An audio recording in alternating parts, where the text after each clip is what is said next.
and Kentucky is the blue one. Now, if you look at just the residential consumer on a per capita basis, this shows how much energy each consumer uses. So back in the 60s, we're at the bottom. We weren't using that much electricity per household, per capita. Yeah. Is that annually? Yeah. 60, 61, 62, all the way up to 2010. Now, what's happened over time? Economic development. Holy cow, not just increased. We're at the top of the food chain in energy, electricity consumers. Can you believe that? This is one of the most wasteful states electricity-wise going. Now, why do you think that is? Cheaper. That's part of it. There are other reasons, too. What's the top line? Yeah, who is that? Who is that? California. Alaska. California, no, their rates are Yeah, they have terrible. good. Alaska. Alaska, maybe. No, close. Texas? Wyoming. Oh. Dude, there's only 6 people in that state to begin with. Why is that like that? They're so cheaper in Wyoming. Holy cow, they got the cheapest electric rates in the nation. They are the #1 coal-producing exporter of all the 50 states. #1. Who's 2, 3, and 4? West Virginia. West Virginia. Kentucky. Kentucky. And Pennsylvania? Pennsylvania! Those 3's output combined does not match Wyoming's on an annual basis. They don't need it there. All right? What's their price per kilowatt? I think it's like 4 cents. I got an electric co-op. There's 950 electric co-ops across 44 states that cover 2/3 of the land mass. And there's one co-op in West Virginia. Do you know how many employees he's got? 3. There's 3 employees. All right. National consumption. Kentucky's on top. Is that the place to be? No. I don't think so. I don't think so. We're in the top 5%, dudes. All right? We got low electric rates. King is coal. Coal is king. Thank you. Minimal transportation costs. You know, not talking about diesel fuel and cars. I'm talking about the travel, physical distance between the coal mines and the power plants. And what's the primary cheapest way to move coal? Rail. Waterway. No. Waterway. Yeah. Barge. Barge, yeah. You don't care how long it takes. You're just going to get there on a barge, though. So, second is the train. Third is the truck. All right. Electric rates have only one way to go, right? So what does that mean? Hopefully people use it. I personally believe it means forced conservation, but we'll see. Need for energy-efficient housing. That is a big problem. I mean, I've got a co-op that's 44% mobile homes and trailers. And you know those things don't have any of this new efficient insulation or nice doors or windows, or even the furnace is awful, right? So, we can try to do some things to help the consumer get educated. Give them some tools, right? There's nothing else. Just turn the lights off, dummy. Okay. Here is a single customer in Kentucky. And I have taken one day right here. He's a residential guy. His measurements are taken every 15 minutes. Now, how often does a utility take a read for your bill? Once a month. I don't care when you use it. Traditionally, I don't. But I do now. Anyway, here's a special guy. I'm taking measurements at his house every 15 minutes. All right? Utility has a high component of residential customers. I mean, look at this thing. It pretty much looks like that load shape, doesn't it? Apart from this a little bit right here. What do you think this is? Hot water heater, right? You took a shower in the morning. And he's gone. And what's going on here? All that other stuff. And then he finally goes to bed, right?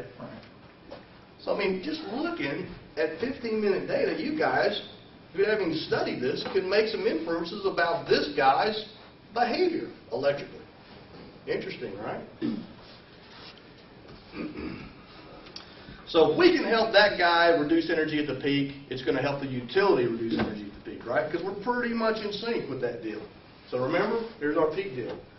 So time of day rates, they're more expensive during daytime than it is at nighttime. So we would have a higher cost of energy during right here, say 7 o'clock in the morning until 10 o'clock at night, then after 10 o'clock at night. Time of use rates, we talked about that. The bill is based on actual cost during the time of consumption. We do a back billing calculation to figure out that, and I gave you what the real-time price output is all about. Now here's the problem, time of day rates, time of use rates. Time of day rates. Time of day rates. I'm tired. When you sign up for a time of day rate with your electric utility, you are entering into a promise that you will shift a certain percentage of your load from off-peak to from the on-peak to the off-peak hours, right? That's the goal.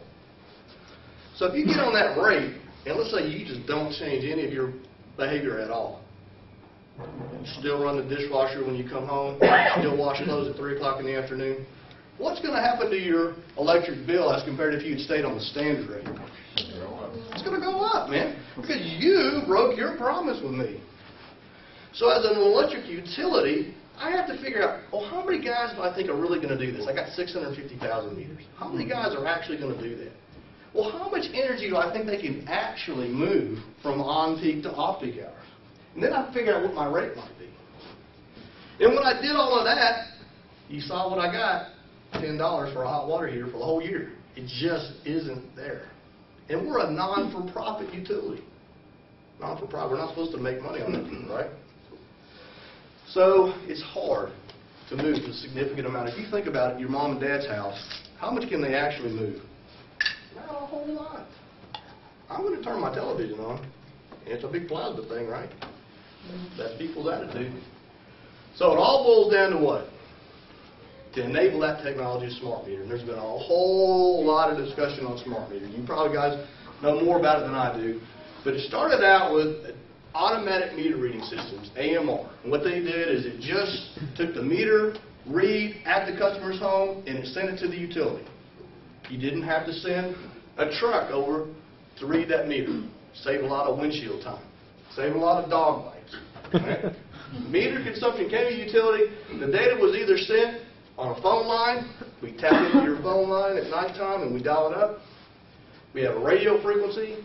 Or we might actually use the power line itself to carry the signal back. And that's a very popular model for the rural systems like we have. Then they came along, well, with this right here, you got these 3 bullet points. And there's a lot of other stuff, but you didn't have to travel. You could get multiple reads during the day, right? That's pretty awesome, because if you just send a guy once a month, you just know what your energy consumption was for the entire month. Here I can get it almost down to 15-minute data like I just showed you, right? That's pretty cool. So if somebody's got a high bill complaint, you can help address that, right? Man, why is my bill so high? So you get that monthly profile, and you say, well, look, Friday, Saturday, and Sunday of this part of the month, there was a lot of electricity use. And the guy says, oh, man, that's right. I let my cousin borrow my cabin down in Somerset. I forgot he was there. See what you can do? If you don't have that, you don't even know what day that consumption happened, right? You're guessing. You left something plugged in. You didn't turn your oven on. You know, it's crazy things. All right? And then you can detect when somebody disconnects their meter, right? The read didn't come in that night. Or somebody tried to take it out and turn it upside down so it spin backwards. And I saw that happen. All right? Now you can do time differentiated readings. So you can have one odometer, if you will, that calculates how much energy you're using during the day, and then one that calculates at nighttime. Then you got 2 separate buckets. All right? Then they came out with advanced metering infrastructure, big term. All that meant was that you could do two-way power flow. I mean, two-way data communications. Two-way data communications. All right? You could turn those appliances. So we can turn those appliances on and off through the power line carrier metering system. Turn your hot water heater on and off through your meter. And that's what we do. And we can provide those price signals if you really want to see those. And we'll get into that a little bit later. So what do you pick up with that two-way? You get a lot of stuff. Guy's not paying his bill, you can remotely disconnect it. And you think that's funny, but it's not. There's a lot of people that get so far behind on their bill, you got to cut them off. And what do? You got to drive an hour and a half to get to this house, turn it off, you go back to the utility, and what